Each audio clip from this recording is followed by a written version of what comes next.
funny because someone came at me on Twitter because of it, because I was promoting your work on Twitter, and someone came at me and said, "Oh, he's using occult symbolism, using esoteric symbolism," and I think that I come at it also from the point of view that I mentioned before, which is that I see a lot of the esoteric Christianity that appeared in the West as a desire to explore the deeper aspects of Christianity. Now, they did it in a way that sometimes went totally off the rails, that sometimes is unacceptable. Yes, we can all acknowledge that.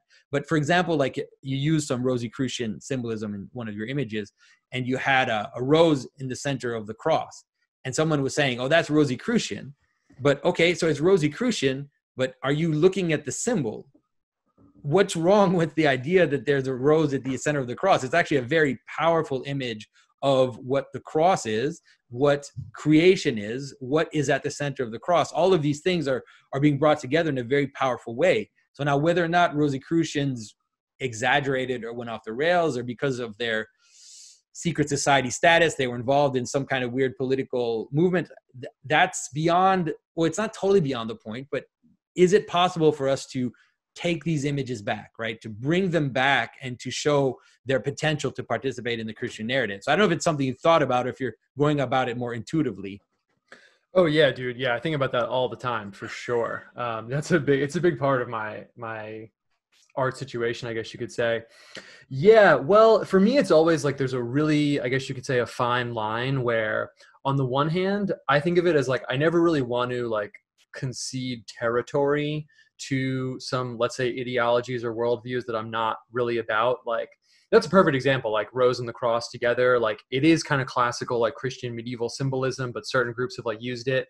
So sometimes I'm sitting at my desk and I'm like, yeah, well, I'm not going to give up this territory. Like, I'm not never going to use this because of this like group or whatever. But then on the flip side of that, I feel like I do have kind of like a responsibility to not, frankly, make certain things look like really sexy and cool, honestly. I feel like a lot of the kind of like shadowy, amorphous ideology stuff just gets by on its like, frankly, like sex appeal, and because it looks really cool. It's a lot of it is like primarily aesthetic, actually. So yeah, it's always a balance. Like a really good example of that is like astrology stuff. I used to use like astrological glyphs and things like that in my work. And it was never even really about astrology. It was more just about like what it represented in terms of like the zodiac as like a cohesive symbol set. But eventually I stopped because I didn't want to maybe, you know, like I'm saying, give people kind of the wrong idea, or maybe someone would see it and be like, oh yeah, like that is really cool. I should get this book on astrology. And then, you know, I've accidentally like promoted that. So I go back and forth. There's a few good examples. For me, one of the examples I always use is like a pentagram. Like you can go back and make like an academic case like, oh, well, in medieval art, like the pentagram represented, you know, the 5 wounds of Christ. But at the same time, I mean, I think the ship has kind of sailed on that. I'm not going to be like putting pentagrams in my art, you know? So there's like a fine line, you could say. And, yeah. Well, I've had this argument about pentagrams with a few people where I've tried to show that there is a pentagram structure in several Christian images. The most obvious one is the image of Christ on the throne with the 4 cherubs around him. You have Christ's head at the top, and then you have these 4 points, you know, the 4 points of the 4 directions kind of going away from him. So he appears, it's actually exactly a pentagram symbolism, because he is the top point as the head of these 4 manifestations of himself. And so it's like you said, I would never put a straight up pentagram in my images, of course, but I say of course, but I wouldn't, because of the same reason you said. But at the same time, when someone tells me that a pentagram is in itself evil, or that it has in itself some kind of evil meaning that is included in the geometric shape itself, I can't handle that. Like, I just can't accept it. I end up calling it out every time and say, no, a pentagram is a very powerful shape. It has a lot of meaning in it, and there's nothing illegitimate about it. Now, we obviously don't want to be a stumbling stone for people as well, but we have to understand what it is. If understanding what a pentagram is very useful, because you can understand what it means to have something above 4 corners, like to have something that is a top four manifestations, right? So the four gospels or the four directions or something like that. So it can be useful, but I understand. But I see that, like, for example, I noticed that you use the all-seeing eye, like you use the eye, the divine eye, which the same with the rose and the cross is it's an image which precedes any form of Illuminati existence. Like you see it in medieval churches. I had a crazy example recently. There's a church nearby in this small city in Quebec, and in one of the arches of the roof of the church, there was the ceiling of the church, there was an all-seeing eye. And we were doing a tour of the church, and a guy looked at it and said to his friend, he said, "Oh, that means that this is an Illuminati church." And I was like, "What? You're completely insane." There's all-seeing eyes in churches all over the world, from the Middle Ages until the modern world. So it's not doesn't mean that Freemasons were involved in building that church. Yeah, the church there is probably like the least Illuminati place in the city, probably, right? Yeah, exactly. I mean, it's like, I don't think there were a lot of Illuminati in French Canadian peasant culture. Like, I'm sure there wasn't a lot of that going on. Yeah.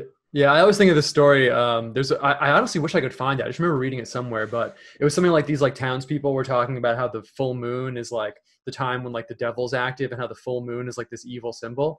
And I think it was a saint or some like holy person was like, actually what the devil does is he just chooses to do things when the moon is full, so that you guys associate evil with the full moon, and then this really beautiful thing God made becomes this like perverted symbol of evil.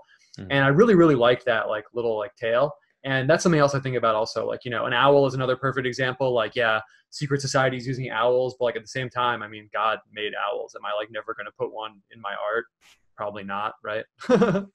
Well, yeah, no, you're right. Exactly the same. But I think we can also do a service to the world by re-explaining this symbolism in a way that is more powerful than giving them over to the dark side. Like you said, like, if we just let the dark side have this symbolism, then we're actually making ourselves weaker. Rather, if we are able to reclaim it in a way that's legitimate, that's not just random, but we can do it in a way that's legitimate and can help people understand the deeper meaning, then I think we can do it. Like, when you see someone, you see the kind of weird conspiracy side that sometimes that goes off the rails, when they see two pillars and an arch, and they think, as soon as they see two pillars and an arch, all of a sudden it's like, this is like Freemason, or this is evil.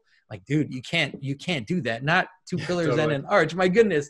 Like, you're basically eliminating all of architecture just with that strange gesture. Or that there's a keystone. Like, if they see a keystone, they think, oh, that's Freemason. Like, dude, a keystone is not Freemason. There's actually, when you see that the quote of Christ, when he talks about how the stone that was rejected by the builders became the top of the angle, it's like, it seems like it's referring to something like a keystone or a capstone, rather than just the corner of an angle, because it's misshapen, right? It doesn't have the same shape as the others, and so it ends up being the final stone which holds everything together. So Christ is actually using architectural symbolism to talk about himself.